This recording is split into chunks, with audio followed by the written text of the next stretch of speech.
ಮಹಾದೇವಿ ಅಕ್ಕನ ದಿವ್ಯ ಪ್ರವೇಶನೆಂದು 67ನೇ ಕನ್ನಡ ರಾಜ್ಯೋತ್ಸವದ ಈ ಶುಭ ಸಂದರ್ಭದ ಈ ಸಮಾರಂಭದ ಪರಮ ಪೂಜ್ಯ ಸಾನ್ನಿಧ್ಯವನ್ನು ಕರುಣಿಸಿದ ಪರಮ ಪೂಜ್ಯರ ಪಾದಗಳಿಗೆ ಪವಿತ್ರ ನಮನಗಳನ್ನು ಸಲ್ಲಿಸಿದ ವೇದಿಕೆ ಮೇಲೆ ಆಸೀನರಾಗಿರ್ತಕ್ಕಂಥ ಎಲ್ಲ ಅತಿಥಿ ಅಭ್ಯಾಗತರೇ ಗಣ್ಯರೇ, ಈ ಕಾರ್ಯಕ್ರಮವನ್ನು ಸಾಕ್ಷೀಕರಿಸಲಿರುವ ಎಲ್ಲ ಕನ್ನಡ ಮನಸ್ಸುಗಳಿಗೆ ಸಿರಿಗನ್ನಡಂ ಗೆಲ್ಗೆ, ಸಿರಿಗನ್ನಡಂ ಬಾಳ್ಗೆ.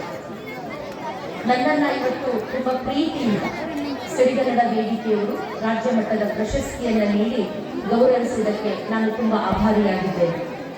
ಇದು ನನ್ನ ಪುಣ್ಯ ಸುಕೃತ ಅಂತಲೂ ಕೂಡ ನಾನು ಭಾವಿಸ್ಕೊಳ್ತೀನಿ. ಕನ್ನಡದಲ್ಲಿಯೇ MA ಓದಬೇಕು, ಕನ್ನಡದ ಒಬ್ಬ ಪ್ರಾಧ್ಯಾಪಕರಾಗಬೇಕು ಅನ್ನುವ ಕನಸನ್ನು ಹೊಂದಿಕೊಂಡು ಕನ್ನಡದ ಶಾಲೆಯನ್ನೇ ಓದಿರುವ ನನ್ನಂಥವಳನ್ನ ಅದೇ ಸಂದರ್ಭದಲ್ಲಿಯೇ ಕನ್ನಡ ರಾಜ್ಯೋತ್ಸವ ಸಂದರ್ಭದಲ್ಲಿಯೇ ನನ್ನನ್ನ ಇವತ್ತು ಗುರುಗಳ ಒಂದು ಮಾತನ್ನು ಹೇಳಿದ್ರು.